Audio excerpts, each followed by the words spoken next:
Bienvenidos a esta primera cátedra del ciclo que tradicionalmente organiza la Maestría en Estudios Interdisciplinarios del Desarrollo, la cátedra denominada Territorios del Saber. Se acopla. Para nosotros, como comité académico de la maestría y como integrantes de una apuesta académica en la universidad, es muy placentero tener aquí a nuestro querido amigo, el profesor Raúl Sibeki. El profesor Raúl Sibeki fundamentalmente es un militante, escritor, periodista, quien desde diferentes facetas y desde diferentes medios ha invitado a reflexionar profundamente lo que sería un horizonte distinto y plural para América Latina y que desde los movimientos sociales ha acompañado un poco la idea de poder reflexionarnos más ampliamente de cómo construir horizontes emancipatorios en un continente cada vez más lleno de posibilidades, apuestas e experimentos. Por eso es importante para nosotros que el profesor Raúl Sibeki nos acompañe, porque está muy en sintonía con lo que la maestría quiere hacer y con lo que la maestría viene impulsando en términos de las reflexiones sobre un continente donde están también todas las posibilidades de un mundo en crisis, pero también donde se están abriendo los horizontes esperanzadores de un mañana distinto, mejor y, por qué no decirlo, mucho más comprometido con la vida comunitaria y la vida colectiva. En ese sentido, el profesor va a inaugurar la cátedra de lo que empezamos este semestre en la maestría de Territorios del Saber sobre una disertación de los movimientos indígenas y la decolonización. No creo que necesite mayor presentación el profesor Raúl, más allá de esta que todos conocemos la trayectoria, que todos de manera muy interesante hemos leído sus disertaciones sobre el poder, sobre América Latina y sobre sus reflexiones sobre los movimientos sociales. Profesor. Ahí. Buenas tardes a todas y a todos. Agradezco a la maestría la invitación para estar aquí y al profesor Javier Tobar y a todos ustedes por estar aquí. No sé si se escucha a esta distancia, se escucha bien, ¿verdad? Bien. Le agradezco a Carlos que me haya presentado como militante, aunque luego me acordé que en España, cuando yo estaba exiliado, las feministas nos decían, como uno decía, no, pero yo soy militante, nos llamaban los militontos, porque hablábamos más de lo que hacíamos, ¿no? Y creo que seguimos haciendo algo así, ¿no? Bien. Pensamos que el colonialismo no ha terminado. Seguimos viviendo en una situación colonial, agravada o actualizada porque esto que llamamos extractivismo o modelo extractivo, o sea, la minería a cielo abierto y los monocultivos, por sus características, actualizan las relaciones coloniales y recrean el mismo tipo de exclusión que había generado el colonialismo, basado de alguna manera históricamente en una intervención vertical, militarizada sobre los territorios, que ahora se agrava porque, y de esto hablamos poco, aunque lo sufrimos mucho, por lo que podríamos denominar extractivismo urbano. Cuando uno dice extractivismo, está pensando en la minería, en la soja, en la palma, en la caña, y deberíamos incluir la especulación inmobiliaria feroz que tenemos en las ciudades como parte del modelo extractivo. Bien, la colonialidad del poder y el colonialismo interno no solo perviven, sino, como dije, se están siendo actualizados, comillas, modernizados. La modernidad consiste en actualizar las relaciones coloniales desde ese punto de vista. Y me gustaría hacer básicamente 4 consideraciones sobre la relación entre la descolonización y los movimientos antisistémicos. Saben que no me gusta usar el concepto de movimientos sociales, que es un concepto eurocéntrico, adecuado para reflexionar las realidades de Europa y Estados Unidos, que es donde fue acuñado. Provisionalmente le podemos llamar movimientos o movimientos antisistémicos, o clases, razas, géneros, como queramos.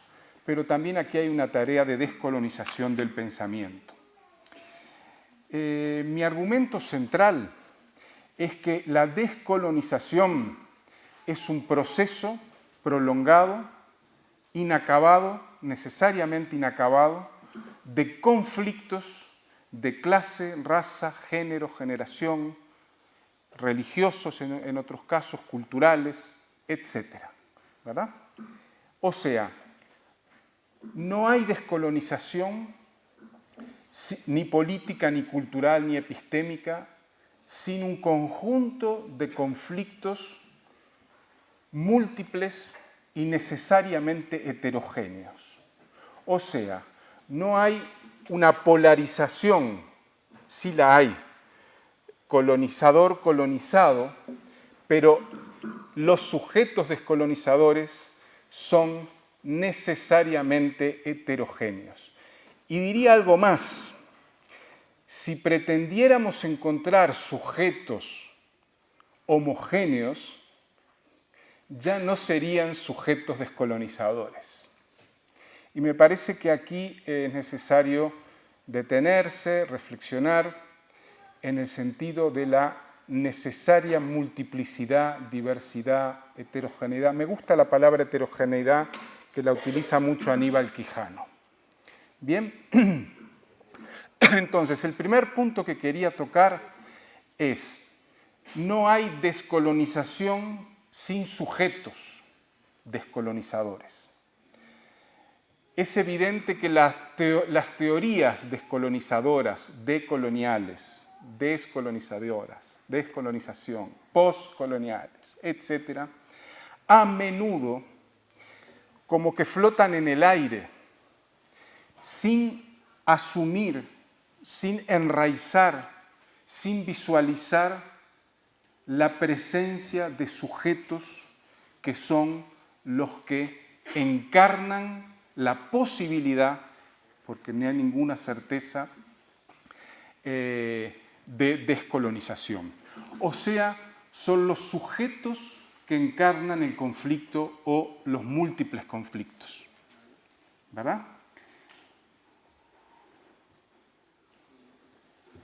Esto es un punto inicial que de alguna manera también es una crítica autocrítica al pensamiento decolonial, que a menudo parte y tiene una trayectoria, una genealogía excesivamente intelectual, académica, academicista diría yo, logocéntrica, y no sigue la trayectoria de los movimientos que son los que en los últimos nada más y nada menos que 5 siglos vienen encarnando el proceso de descolonización. Me parece que es necesario recuperar la trayectoria de 2 personajes de algún modo complementarios, que son Frantz Fanon y Jean-Paul Sartre. En ese orden, además. ¿Por qué Fanon? Porque Fanon, como ustedes saben, fue un militante intelectual negro, comprometido con la lucha del Frente de Liberación Nacional argelino, donde no hay negros. En Argelia es un país de población musulmana. y él se compromete con esa lucha. Él era un martiniqués, colonia francesa, va a vivir a Francia, sufre el colonialismo por su color de piel y va a Argelia como psiquiatra y se compromete con el pueblo argelino.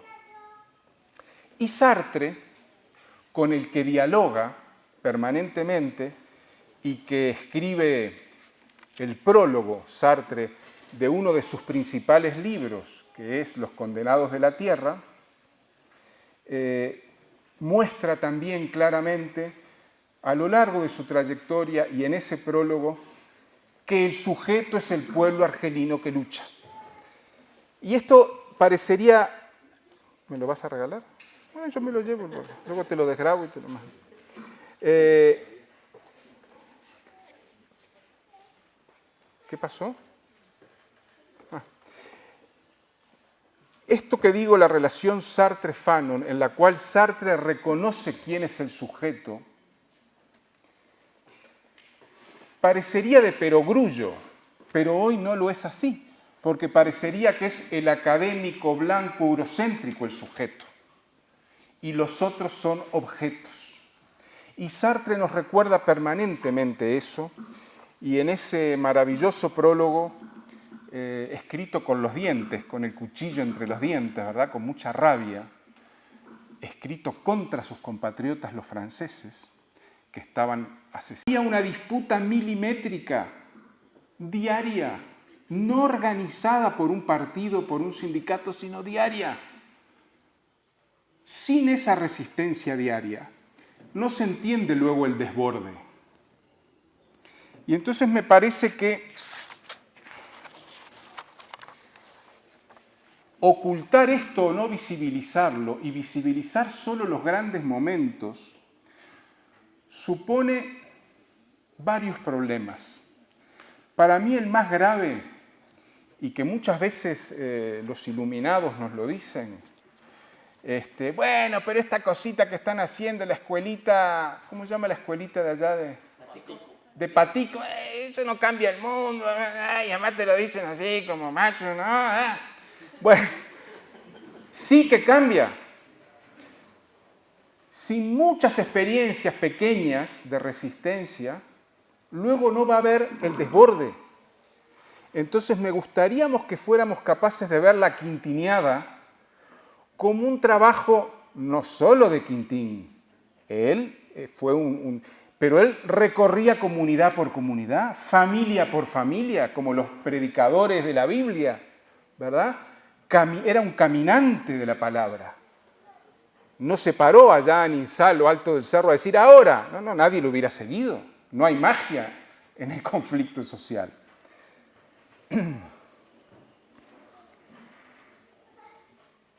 Y yo pienso que la descolonización es un proceso no solo prolongado, sino un proceso ininterrumpido de rupturas hacia afuera y hacia adentro del sujeto. Y en esto también me parece necesario en algún momento detenernos. Los cambios internos que produce el proceso descolonizador en los sujetos colectivos no vuelven a ser igual que antes. Se cambian a sí mismos en esa microactividad cotidiana. Ahora, desde que existe movimiento de mujeres y los cambios en el papel de las mujeres en el mundo, es más fácil visibilizar la relación entre lo micro y lo macro, que siempre estuvo en nuestra historia subsumida, ¿verdad? De las mujeres, de los indígenas, de los afros, esos cambios que se dan, ¿verdad? Y tampoco la descolonización no tiene un punto final. Claro, en un momento el país colonizado firma la independencia, como pasó con Argelia y con muchos otros países, casi todos, del mundo. Pero el proceso de descolonización es un horizonte de transformación colectiva e individual. No es solo una cuestión colectiva. La descolonización no se termina con el proceso formal de independencia y como dije, es múltiple y supone no solo una lucha negativa, sino una lucha positiva. Y con esto termino. El cuarto punto que quería colocar es que para salir del lugar de colonizado se debe crear un mundo nuevo. Y quiero explicar un poquito esto. Lo plantea Fanon, con otras palabras. Fanon lo que plantea es: el colonizado no solo desea la hacienda del colonizador, que es muy justo que la quiera, ¿verdad?, sino que también sueña con ocupar el lugar del colonizador. El lugar material y simbólico. El perseguido, dice Fanon, sueña con convertirse en perseguidor. Y esa es la historia de todas las revoluciones.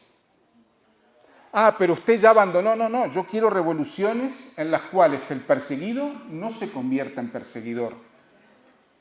¿Verdad?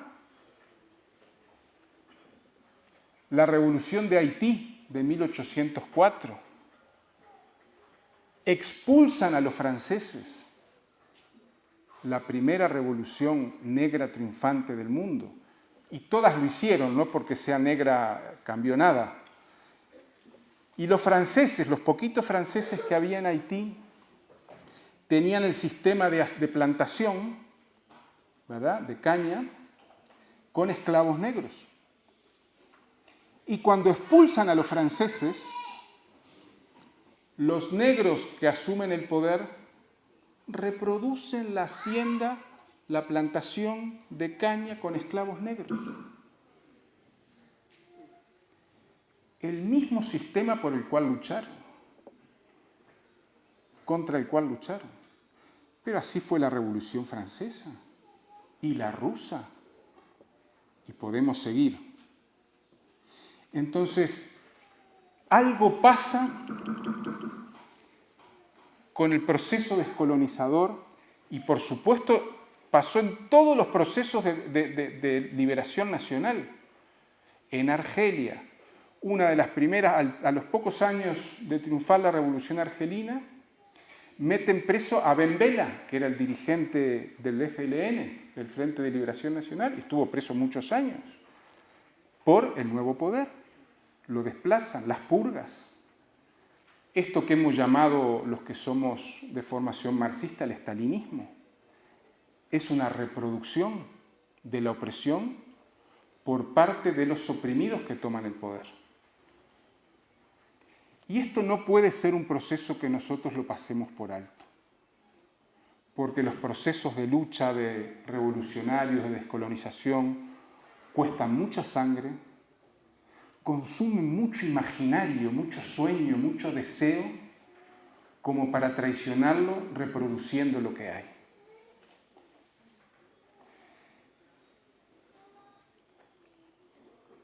Hay dos formas de hacer las cosas. Una es gestionar lo que hay, tomar el poder y gestionar lo que hay. Y es evidente que no alcanza con tomar el poder.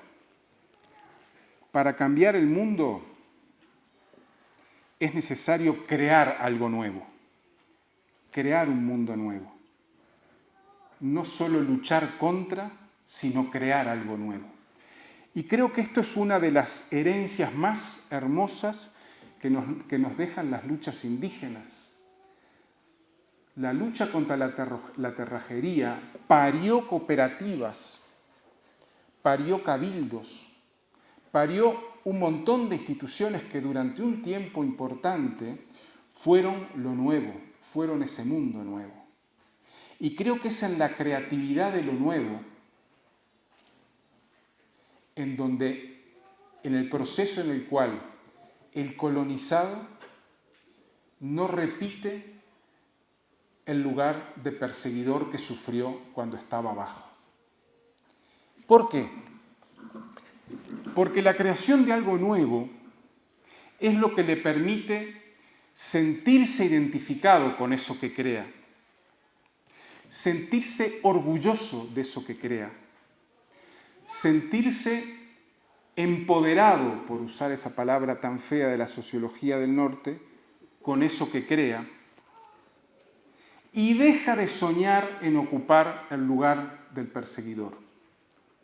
Esto se está haciendo en algunos lugares de América Latina, todavía muy poco, demasiado poco para mí.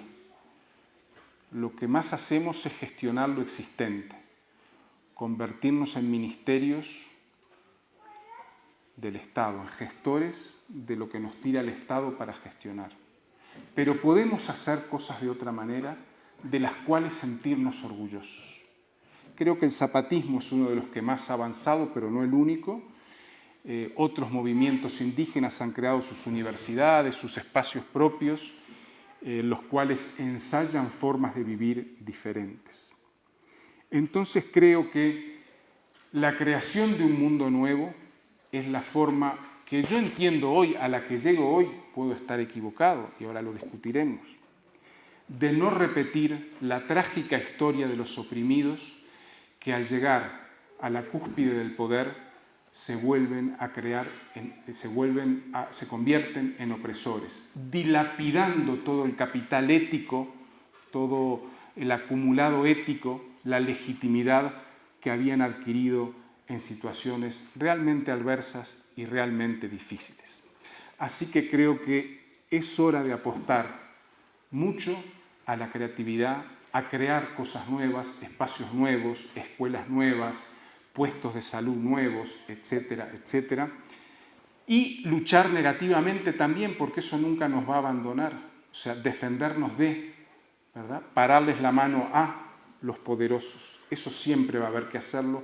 Y en eso hemos aprendido mucho y es la historia del movimiento revolucionario del mundo.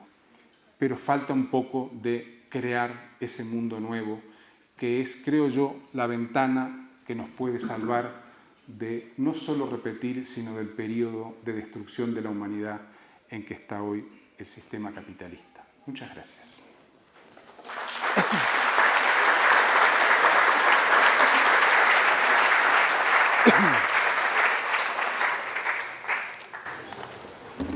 Si no, de ahí no vengo. Bueno, agradecerle a la intervención y con la invitación que él ha hecho a abrir un espacio más de diálogo, quisiéramos escuchar intervenciones, preguntas o contradicciones, si es que las hay con relación al planteamiento que ha planteado aquí. ¿Cómo crear algo nuevo si uno es criado para ser opresor? Buenas tardes. La pregunta como muy concreta es, se habla de generar un mundo nuevo, unas personas nuevas, ¿cierto? Creemos de pronto que el poder hegemónico no permite ese cambio estructural, ese cambio hacia un mundo nuevo. La pregunta va enfocada hacia qué tipo de construcción, qué tipo de poder es el que hay que construir para en verdad generar ese cambio nuevo, ese mundo nuevo, y ya como en términos de la crítica, la autocrítica acá, es pillarse cómo ve usted la construcción de ese mundo nuevo en Colombia y los procesos sociales en Colombia. Bueno, yo quisiera hacer también una pregunta. Dale. Y es, en el horizonte de análisis hacen mucho énfasis en las perspectivas que nos ofrece, digamos, el movimiento indígena como emblemático, digamos, de ese nuevo horizonte. Pero hasta cierto punto también es evidente que en muchos lugares de América Latina el mismo mundo indígena ha caído en crear y en reproducir también las mismas esferas de poder que tradicional e históricamente a veces ha combatido. Entonces, pudiera existir también horizontes que no estén únicamente supeditados a lo indígena como el imaginario más importante para tomarlo como referente, y en ese sentido la reflexión que tiene sobre lo urbano también, cómo pensar desde lo urbano estos elementos, digamos, de creación y de creatividad. Voy ahí. Bueno, la pregunta es cómo crear algo nuevo si no es creado para ser opresor. Algo así era la pregunta. ¿No es creado? Si uno mismo, sí, bien. Es una excelente pregunta. Yo creo que no se puede crear nada nuevo sin un fuerte trabajo interior. Eso no quiere decir que haya que internarse 10 años en un psicoanalista para luego hacer algo interesante. No estoy diciendo eso. Estoy diciendo que en el mismo proceso de creación de algo nuevo, uno tiene que transformarse. Los Sin Tierra dicen una frase muy bonita sobre la pedagogía de ellos. Dice, transformarse transformando. Y hay un ego muy potente en nuestra cultura que es un obstáculo permanente para lo colectivo y para el diálogo con los demás y para la creación de algo. Yo creo que en cualquier proceso de creación de algo nuevo, y estaba pensando otra vez en la escuela de Vueltas de Patico, las personas que están en la escuela, no solo los docentes, sino los padres, por supuesto los niños viven un proceso grande de transformación, pero eso se supone que es más lógico, comillas, pero los padres, las madres, los docentes, viven un proceso individual y colectivo de transformación personal. Al punto que cuando estuvieron acá en esta misma tarima, el docente inspirador del proceso se quedó a un costado y no quería hablar, quería darle lugar a los demás. Entonces yo creo que ahí hay un trabajo que es muy importante. No se puede transformar nada ni crear nada en un sentido positivo si yo y todos los que estamos en eso nos negamos, nos cerramos a un proceso de transformación personal también, ¿verdad? Que muchas veces pasa por cosas muy elementales, que en lo público te hagan una crítica, que tengas que reconocer los errores, en fin, bajar un poquito del pedestal, ¿no? De este lugar. Lo que planteaba el profesor Olbert, yo estoy totalmente de acuerdo que estamos en una fuerte crisis del pensamiento crítico y de las formas de emancipación. Yo no sé cómo se resuelve esto, pero sí sé que es necesario dar algunos pasos que cuesta dar. Primera cuestión, el pensamiento crítico en la historia surgió criticando despiadadamente lo que había. No surgió, por lo menos a nivel de pensamiento, siendo conciliador con lo que había. Entonces, hoy es muy fácil criticar a Monsanto, criticar al imperialismo, y es necesario criticar a la burguesía, al Estado, pero la crítica suele hacerse como muy sesgada hoy. La crítica a lo que se supone que es nuestro campo, ¿verdad? Nuestros compañeros o los que fueron en su momento, se suele dejar de lado. Y muchos de esos compañeros y de organizaciones enteras ya no son parte del campo emancipatorio ni del pensamiento crítico. Yo estoy sorprendido con lo que escucho en el mundo. Es verdad que los yanquis son horribles, pero como ahora el presidente Vladimir Putin se le opone a los yanquis, parecería que Putin fuera Lenin, ¿verdad? El revolucionario. No, Putin es un terrible opresor, ¿verdad? Que está bueno que se enfrenten los yanquis y los rusos porque hay que ponerle límite, muy bien, pero no podemos dar por bueno a ostensibles opresores, ¿verdad? Y la crítica suele detenerse en esos lugares.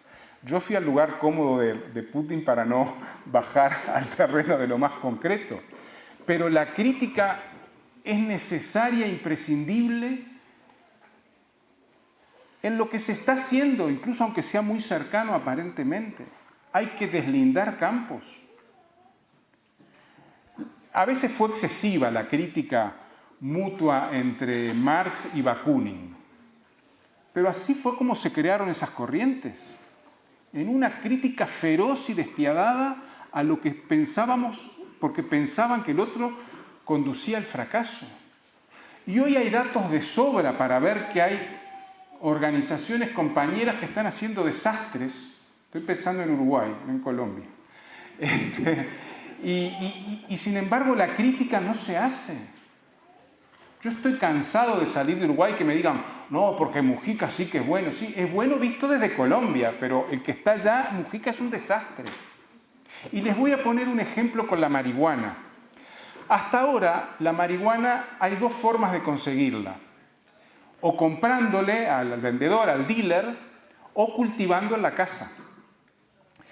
La compra en la calle ha disminuido enormemente y la gente empezó a tener 1, 2, 3 plantitas en la casa. Pero el proyecto de Mujica es que el Estado cultive marihuana en predios de las Fuerzas Armadas, que las Fuerzas Armadas lo empaqueten, lo lleven a la farmacia y que yo voy y pongo mi documento de identidad sobre la mesa, me anotan el documento, el nombre, le sacan fotocopia y me venden.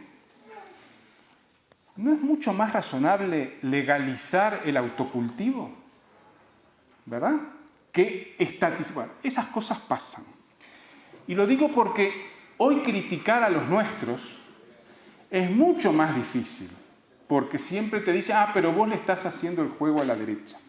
¿Por qué digo esto, Albert? Porque no podemos avanzar sin crítica a lo que hay. Y parte de lo que hay son los compañeros. Eso es un tema que me parece importante.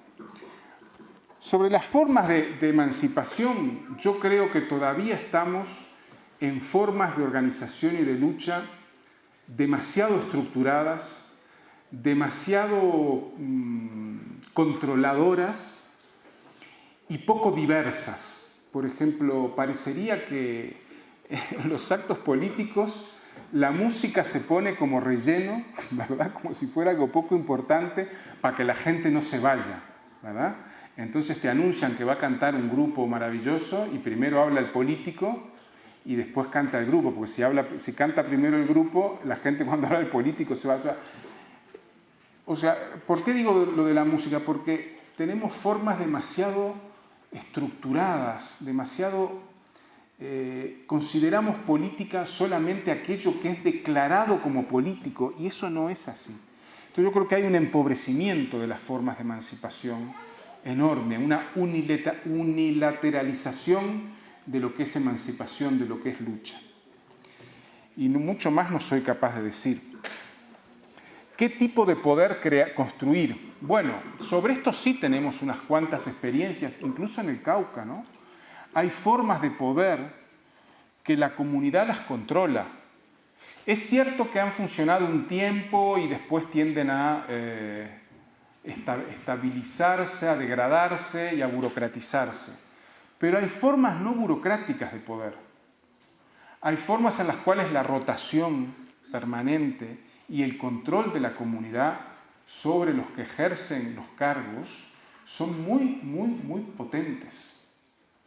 Otra vez vuelvo a las juntas de buen gobierno zapatistas, pero sí las hay, sí las hay. Incluso en Colombia, durante mucho tiempo los cabildos funcionaron, todavía debe haber algunos que funcionen de una manera más o menos controlada por las comunidades. Hay experiencias. El problema es que la delegación es más cómoda aparentemente, ¿verdad? Pero la delegación, la burocratización terminan anulando la propia posibilidad de construir formas de poder no hegemónicas. Y las formas de poder hegemónicas implican siempre burocracia civil y militar, ¿verdad? Y hay formas de poder sin burocracia, que las comunidades las controlen, que las comunidades estén encima de ellas. Y finalmente el tema de... Es cierto que los movimientos indígenas, buena parte de ellos, reproducen las lógicas hegemónicas. No hay más que ir a Ecuador y verlo, ¿no? Por no hablar de Colombia. Pero hay mucho de eso, ¿verdad? La CONAI es como una central sindical, vertical, separada de las comunidades. La CONAI es la Confederación de Nacionalidades Indígenas del Ecuador. Entonces, es un aparato. Hay mucha reproducción. Y por supuesto hay muchos movimientos, no que tengan las siglas de movimiento, hay muchas experiencias en movimiento en áreas rurales y urbanas, no indígenas, de una enorme riqueza. En Brasil tenemos quilombos, no todos los quilombos afros son maravillosos, pero unos cuantos sí, algunos sí, rurales y urbanos, porque también funcionan quilombos en las favelas. El problema es no esperar que toda la comunidad haga, con que haga un grupo ya es suficiente para empezar. Y evidentemente el espacio urbano es hoy el gran desafío de la transformación.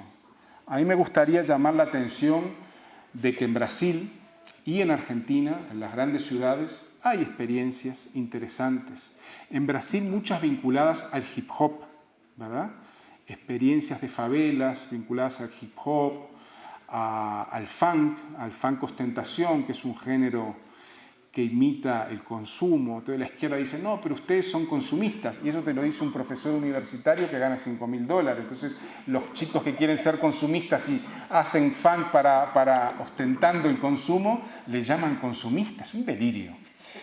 O un diputado que gana $10.000 le dice, no, pero ustedes son consumistas, no tienen conciencia. ¿Y de qué me estás hablando? Bueno, eso pasa mucho, pero es inevitable. Pero sí tenemos un puñado de experiencias en barrios periféricos de Argentina. Ahora en un barrio periférico de Córdoba lograron detener a Monsanto, Malvinas Argentinas, en una larga acampada de 1 año, que cumple ahora 1 año, en la fiesta de la primavera. Sí hay experiencias urbanas. Lo que pasa es que no, digamos que son experiencias que no llegan a ser movimientos masivos, ¿verdad? Que a veces se masifican, como pasó en Brasil el año pasado. Se masificó un movimiento que ya tenía 10 años de lucha por la reforma urbana y contra el precio de los transportes en un momento. Fue un estallido por la represión, pero el movimiento tenía 10 años. Claro, no tenía espacio en los medios, no ganaba titulares en los medios, pero sí tenemos cada vez más experiencias urbanas realmente interesantes, y ni que hablar la de los estudiantes secundarios de Chile, que han llegado a gestionar colegios secundarios enteros durante meses, ¿verdad? Sí, tenemos, pero no a nivel de lo que llamamos movimientos, ¿verdad? O sea, movimientos estructurados como movimientos. Yo creo que quizás estamos entrando en una nueva fase en la cual aquel viejo movimiento estructurado, como los Sin Tierra, como la NUC o el CRIC, eso está dando lugar a otro tipo de cosas, más de experiencias puntuales, de experiencias concretas que en algún momento pueden o no generalizarse, o pueden o no multiplicarse. Pero me parece que eso es algo más fecundo que esperar a que se forme un movimiento así con todo su programa, su organización, su aparato, su congreso fundacional. Yo creo que ese modelo está cayendo cada vez más deslegitimándose, ¿verdad? Bueno, eso.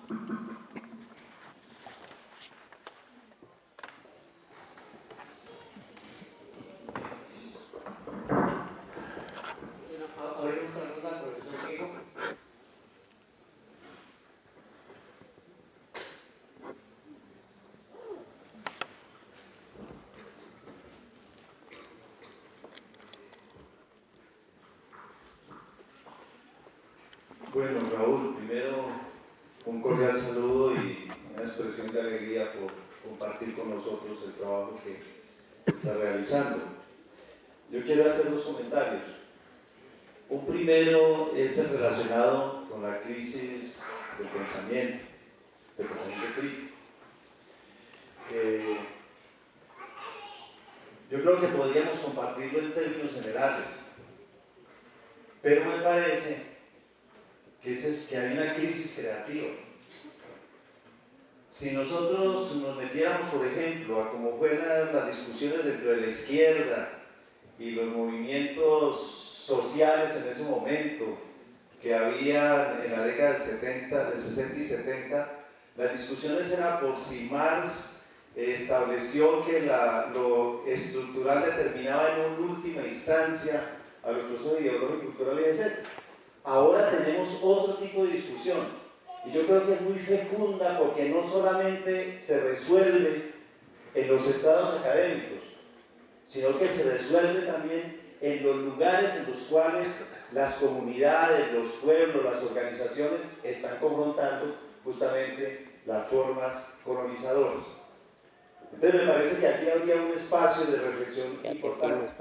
El segundo es este. Yo en las lecturas que he hecho de tus trabajos, siempre me quedo preguntando de si la reivindicación, como seguramente todos lo reivindicamos, de esas experiencias locales, no deja un vacío en relación con la lucha asimétrica que tienen los pueblos y las organizaciones frente a unas formas hegemónicas del poder como se están estructuradas actualmente en el mundo. Y son relaciones asimétricas no solamente frente a las grandes políticas que se ejercen contra las comunidades y contra los pueblos, es que es también en lo cultural. En una asamblea, por ejemplo, en la Minga de los indígenas, los profesores indígenas discutían lo siguiente: es que nos queda muy difícil trabajar nuestra lengua nasa, porque ya la gente quiere meterse más en el castellano y ver todas las directrices que se dan en las modas, en los juegos, etc. Los tenis, decía un profesor, de inmediato nuestro hijo nos los pide que sean Nike o Adidas.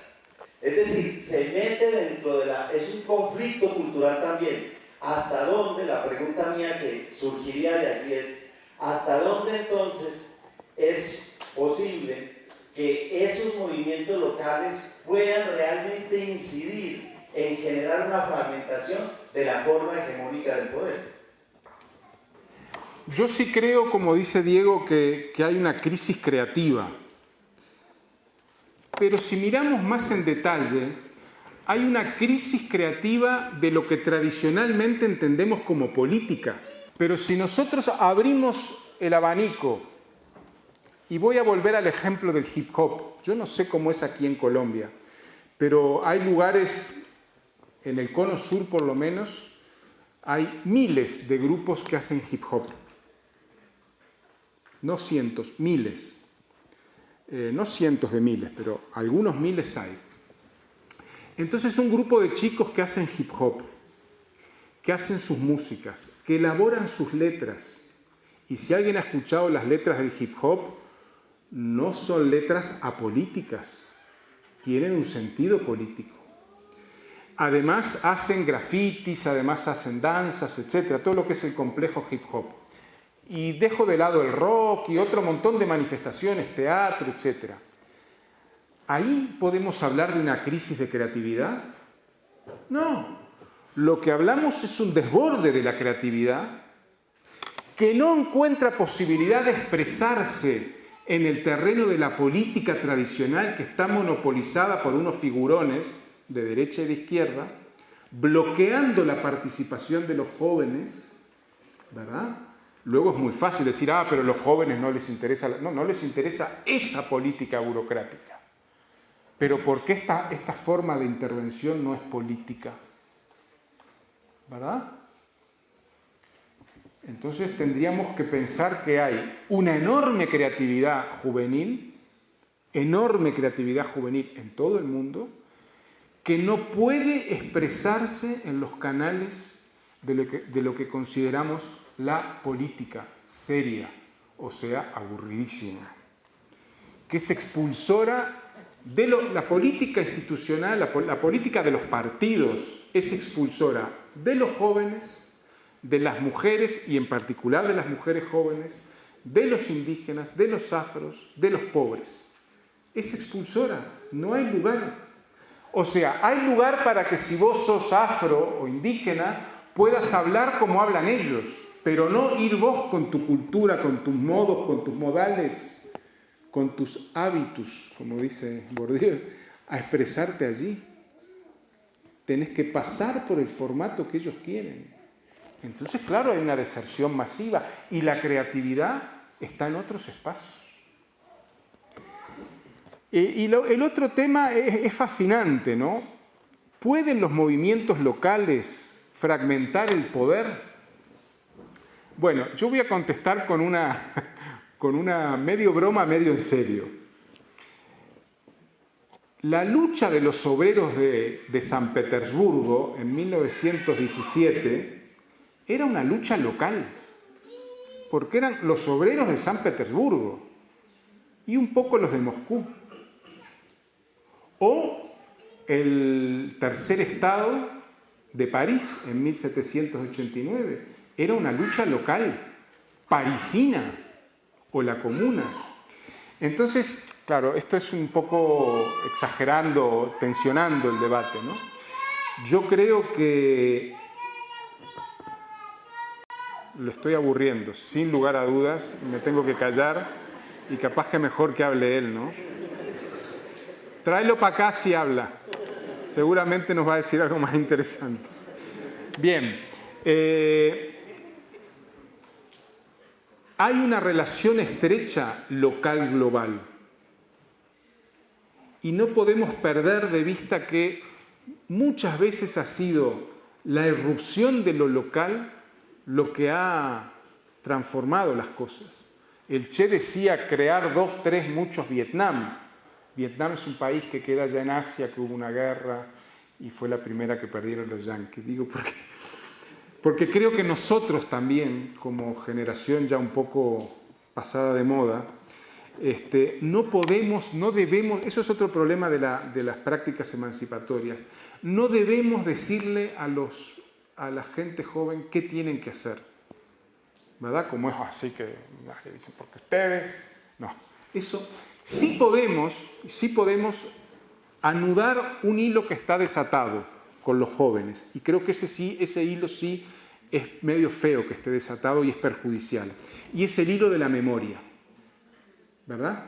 El hilo de la memoria hoy el sistema lo ha roto, ¿verdad? Es muy difícil que las generaciones jóvenes entiendan, por ejemplo, lo que fue la NUC, lo que fue la lucha, la violencia, lo que fueron experiencias importantes anteriores. No para que se fijen en ellas y las repitan, sino porque, como dicen los indígenas, caminamos en las huellas de nuestros antepasados. El papel de los antepasados es importante. Ningún movimiento de cambio puede ignorar el pasado. Y nosotros ahí sí tenemos algo, pero no para decir, muchachos, esto que están haciendo ustedes no tiene valor porque ya nosotros hicimos. No en ese sentido, sino en el sentido de aportar humildemente lo que es la memoria de luchas. Y esa memoria está muy rota hoy. Y el sistema se ha apoyado mucho en las tecnologías para dar la impresión de que todo empezó hoy, cuando yo apreté el botón de San Google para enterarme de algo, ¿verdad? Bueno, sí, porque hay un nuevo santo del conocimiento que es San Google. Entonces, bueno, esa historia es importante volver a tejerla, ¿verdad? El vínculo, qué relación tiene lo que nos está pasando hoy con el pasado. El lejano y el intermedio y el cercano. Pero eso es un papel mucho más suave, más de fogón, más de aportar un pequeño fueguito, un cerillo ahí a la memoria. No de resolver lo que hay que hacer, ¿verdad? Y yo confío, Diego, en que yo no puedo actuar globalmente, porque si me creo que actúo globalmente porque subo un artículo a internet, estoy jodido. Ah, no, porque ahora ya mi nombre está en la web, entonces ya actúo globalmente. Mentira. Tú puedes actuar en la medida, en los espacios donde hay relaciones cara a cara, cotidianas. Lo otro es algo que está ahí, que alguien lo aprovecha o no, o queda en el olvido, ¿verdad? De hecho, para mucha gente que hoy tiene 20 años, explicarle lo que fue el 11 de septiembre de 2001 puede tener sentido, porque no es un patrimonio de todos. ¿Y qué consecuencias tuvo el ataque a las Torres Gemelas y estos ataques en Estados Unidos? Entonces, yo creo que yo puedo actuar localmente, en intercambios con los demás. Y no tengo ninguna certeza de que esa actuación local vaya a tener una repercusión global. Pero sí tengo la certeza de que en la historia las actuaciones locales potentes fueron importantes para generar algo. De hecho, todos celebramos el 1 de mayo y fue una actuación local, y el 8 de marzo, y el 28 de junio, y así. Y fueron actuaciones locales. y sin embargo las celebramos y las multiplicamos en el mundo. Y creo que ahí es donde tenemos que tener la humildad de decir, nosotros podemos hacer X cosas, no podemos cambiar el globo. Gracias, profesor Carlos.